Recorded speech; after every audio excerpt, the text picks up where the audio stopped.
अस्सलाम वालेकुम। उम्मीद है आप सब खैरियत से होंगे। आज के लेक्चर में जो हमने टॉपिक पढ़ना है वो है हमारा नेस्टेड इफ़ का। ठीक है, इससे पहले जो हमने देखा इस इफ़ एल्स स्टेटमेंट चला के देखी, इफ़ एल्स इफ़ एग्जीक्यूट करके देखी। अब जो है हम इफ़ सिंपल इफ़ एल्स के साथ को nested if as a nested if else statement use करके देखेंगे। इसका क्या मतलब है?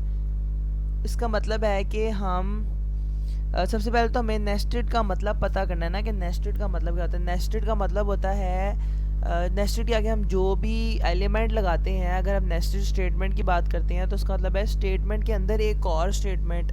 अगर हम नेस्टेड लूप की बात करते हैं तो इसका मतलब है लूप के अंदर एक और लूप। अगर हम नेस्टेड इफ़ एल्स की बात करते हैं तो इसका मतलब है इफ़ एल्स स्टेटमेंट के अंदर एक और इफ़ एल्स स्टेटमेंट। ठीक है, तो आज का जो हमारा लेक्चर है इसके ऊपर ही है कि हम nested if statement nested if else बनाएंगे, कि हम इफ़ एल्स स्टेटमेंट लिखेंगे और उसके अंदर एक और इफ़ एल्स स्टेटमेंट लिख के जो है ना उसको एग्जीक्यूट करके देखते हैं। तो स्टार्ट करते हैं अपना प्रोग्राम।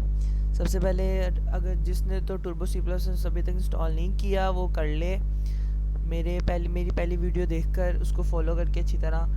और उसके बाद आप लोग मेरे चैनल को भी लाइक कर लो, सब्सक्राइब कर लो अगर तो नहीं किया अभी तक। ठीक है, ये लास्ट टाइम हमने स्विच स्टेटमेंट बनाई थी। इसको यहाँ से बल्कि नहीं, ये हमारी स्विच स्टेटमेंट की फ़ाइल ही ओपन हुई हुई है। हम यहाँ से न्यू फाइल ओपन कर लेते हैं। ठीक है, तो ये हमारी न्यू फाइल है। हमेशा की तरह सबसे पहले हम प्री प्रोसेसर डायरेक्टिव के ज़रिए हेडर फाइल्स को ऐड करवाएंगे। ठीक है,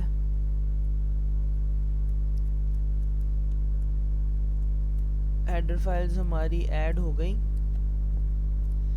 उसके बाद हमारा मेन फंक्शन जो है वो स्टार्ट होता है, जिसका नाम ही मेन है, जिसकी ओपन और क्लोज डेलीमीटर्स होते हैं। अच्छा, यहाँ पे जो है अब हम सबसे पहले वेरिएबल डिक्लेयर करेंगे। अच्छा, ये तो मैंने आपको बताया नहीं कि हम कौन सा प्रोग्राम बनाने जा रहे हैं। हम एक ऐसा प्रोग्राम बनाने जा रहे हैं जिसमें हम 3 वैल्यूज़ देंगे कंपाइलर को, प्रोग्राम को, और वो हमें चेक करके बताएगा कि कौन सी वैल्यू जो है ना वो लार्जेस्ट है। तो क्योंकि 3 वैल्यूज़ देनी है तो हमें जो है ना हमें जो है ना 3 वेरिएबल्स चाहिए। तो हम 3 वेरिएबल्स जो है वो डिक्लेयर कर लेते हैं, उनकी डाटा टाइप इंटीजर रखकर। ठीक है, 3 वेरिएबल्स रख दिए। अब हम क्योंकि हमने अब आगे स्कैनएफ ही यूज़ करना है तो स्कैनएफ के ज़रिए उनको वैल्यूज़ गेट करवाएंगे at the time of execution. तो स्कैनएफ से पहले हम एक मैसेज प्रिंट करवा देते हैं, एंटर योर वैल्यूज़। ठीक है ना, थोड़ा सूटेबल सा हो जाता है। अच्छा,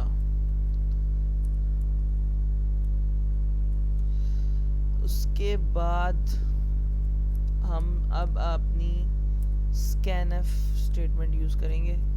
स्कैनएफ में जो है ना हम एक ही स्कैनएफ में तीनों वेरिएबल जो है ना वो गेट करवा देंगे। ठीक है, %d %d मतलब 3 मैंने वो रखे हैं फॉर्मेट स्पेसिफायर्स, मतलब है 3 वैल्यूज़ होंगी। ठीक है, ए इम्पर्सेंट साइन डालना ना भूलिएगा, ए इम्पर्सेंट साइन, बी इम्पर्सेंट साइन, सी। इम्पर्सेंट साइन क्या करता है, कोमा नहीं लगाया था मैंने। इम्पर्सेंट साइन जो है वो स्कैन एफ को उस वेरिएबल का एड्रेस बताता है। तो अब यहाँ तक जो है ना हमें ए के अंदर भी वैल्यू आ गई होगी, बैक एंड में सी के अंदर भी वैल्यू आ गई होगी, और ए बी और सी तीनों के अंदर वैल्यूज़ आ गई होंगी। ठीक है, अब हम यहाँ से इफ़ शुरू करते हैं। कंडीशन हम ये रखते हैं कि सबसे पहले हम देखते हैं क्या ए बी से ग्रेटर है। अगर तो ए बी से ग्रेटर है तो अब हमने चेक करना है क्या ए सी से भी ग्रेटर है। अगर ए सी से भी ग्रेटर हुआ इसका मतलब है ए ग्रेटर है, हम प्रिंट करा देंगे ए इज़ लार्जेस्ट। तो अब हम देख रहे हैं क्या ए बी से ग्रेटर है। अगर ए बी से ग्रेटर हुआ तो हम अंदर जाके एक और इफ़ एल्स स्टेटमेंट यूज़ करेंगे। ठीक है ना, उसमें हम देखेंगे कि क्या ए सी से भी ग्रेटर है। ठीक है, अगर तो ए सी से भी ग्रेटर है तो हम यहाँ पे प्रिंट करा देंगे के print F obviously a percentage D is greater या लार्जेस्ट, ठीक है। उसके आगे हम लिख देंगे ए, तो वो वैल्यू ही प्रिंट हो जाएगी, ठीक है ना, ए की के ये वैल्यू लार्जेस्ट है जो कि ए की है। अब एल्स में हम बताएंगे अगर तो हमारी ए की वैल्यू बी से लार्जेस्ट है, ठीक है, ये हमें पता लग गया कि ए की वैल्यू लार्जेस्ट है बी से। अब हमने चेक करना है क्या ए सी से भी लार्जेस्ट है। ए अगर सी से ना लार्जेस्ट हुआ तो इसका मतलब है सी लार्जेस्ट है ए से। तो अगर ए बी से लार्जेस्ट है और सी ए से लार्जेस्ट है, इसका मतलब सी दोनों से लार्जेस्ट है। तो एल्स में क्या हम करवा देंगे, प्रिंट एफ सी की जगह अभी हम यहाँ पे फॉर्मेट स्पेसिफायर लिखेंगे, सी की वैल्यू आ जाएगी सी इज लार्जेस्ट, ठीक है। उसके बाद हमारा ये अंदर वाला इफ एल्स ख़त्म हो जाएगा और हमारा अभी ऊपर वाला इफ एल्स चल रहा है जिसका हमने इफ पोर्शन बना लिया है जो यहाँ से लेकर यहाँ तक था, ठीक है। अब हम यहाँ से इस इफ का एल्स पोर्शन लिखेंगे यहाँ पे, एल्स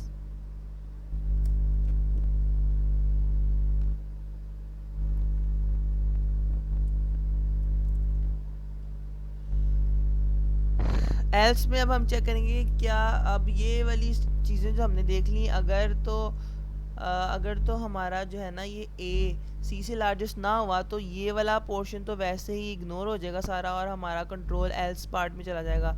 अब एल्स पार्ट में हम क्या देखेंगे, अगर जो है ना वो ए सी से लार्जेस्ट नहीं है तो हम देखेंगे क्या बी सी से लार्जेस्ट है, ठीक है, बी ग्रेटर देन सी। अगर तो बी सी से लार्जेस्ट है तो हम मैसेज प्रिंट करवा देंगे,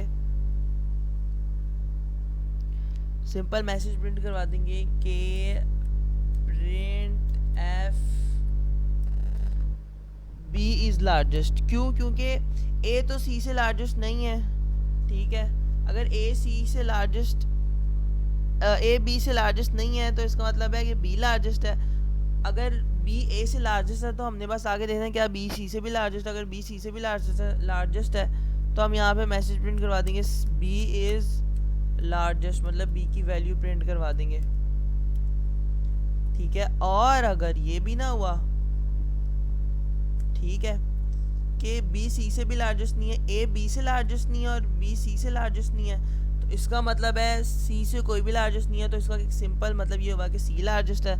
तो सिंपल एक मैसेज प्रिंट करवा देंगे प्रिंट एफ, और इसमें हम प्रिंट करवाएंगे सी इज़ लार्जेस्ट, मतलब सी की वैल्यू प्रिंट करवा देंगे, ठीक है। तो ये हमारा सिंपल प्रोग्राम यहाँ पे एंड हो गया है। तो यहाँ पे क्योंकि थोड़ा सा कम्प्लेक्स प्रोग्राम हो गया है, ब्रैकेट्स बहुत ज़्यादा यूज़ हो रही हैं, तो ये ध्यान रखिएगा कि ब्रैकेट कोई मिस ना हो जाए, ठीक है। ब्रैकेट हम गिन भी सकते हैं। हमारी ब्रैकेट जो है ना, ये वाली ब्रैकेट जिनको हम डेलीमीटर्स कहते हैं, हमारी इवन ऑर्डर में होनी चाहिए। अगर ये ऑड में हुई तो इसका मतलब है हमको एक ब्रैकेट मिस कर रहे हैं। ये 1 2 3 4 5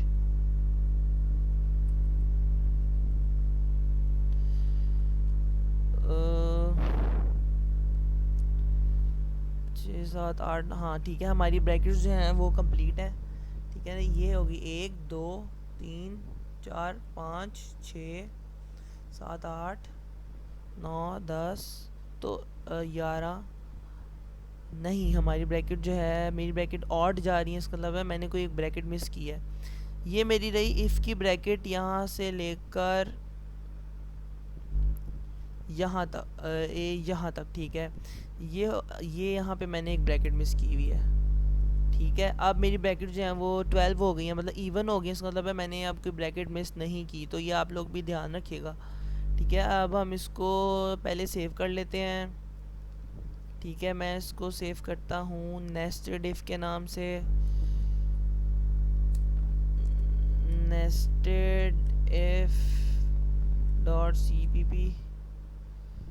ठीक है, अब मैं इसको रन करता हूँ, उम्मीद है कोई एरर नहीं आएगा, और कोई एरर नहीं आया। देखो दो चीज़ें मैं एंटर करना भूल गया, अब मैं वापस जाता हूँ, वापस नहीं भेजेगा। आपने देखा कि मैंने जैसे तीनों वैल्यूज़ एंटर की उसने फ़ौरन स्क्रीन गायब कर दिया। क्यों? क्योंकि मैं यहाँ पे गेट ch यूज़ करना भूल गया था। ठीक है, और मैं ऊपर मैंने क्लियर स्क्रीन भी नहीं यूज़ किया, जिसकी वजह से मुझे वो ऊपर जो है ना वो लिंक शो हो रहा था।